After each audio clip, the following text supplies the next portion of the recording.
Alors, quelles sont les mentions obligatoires dans les conditions générales de vente? Mesdames et messieurs, bonjour et bienvenue dans votre Minute Juridique. Je m'appelle Émilie Vergne et je suis avocate au barreau de Paris.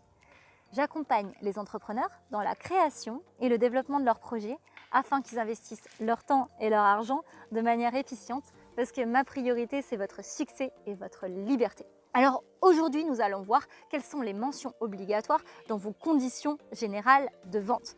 Eh bien, la réponse, elle dépend, tout simplement, elle varie selon si votre client est un particulier ou un professionnel.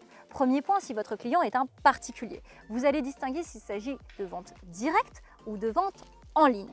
Alors, dans le cadre de la vente directe, vous allez prendre les dispositions de l'article L111-1 du Code de la consommation, hop, on les met de côté, copier, coller, et vous allez ajouter les mentions qui concernent tout simplement les modes de règlement amiable des conflits. Donc, vous avez l'obligation de désigner un médiateur et de transmettre à votre client tout simplement ses coordonnées. Voilà.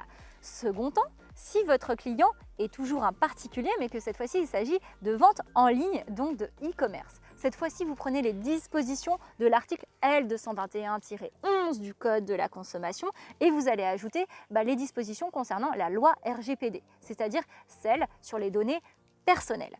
Et puis, troisième point, cette fois-ci, si vous vous retrouvez dans le cadre d'un client qui est professionnel, eh bien, vous allez prendre toutes les dispositions de l'article L441-6 du Code de commerce. Et puis, comme ça, on pourra ajouter le petit package qu'on a vu juste avant. Et puis, on sera bon, on aura toutes les mentions obligatoires.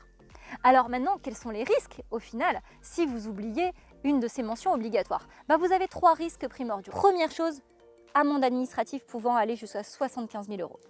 Deuxième point, une indemnisation pour faute civile en cas de préjudice avéré. Et puis troisième point, la nullité ou la résiliation de votre contrat, ce qui aurait un impact conséquent sur votre chiffre d'affaires. Et c'est justement ce qui est arrivé la semaine dernière à l'un de mes clients. Donc j'attire vraiment votre attention sur ces dispositions.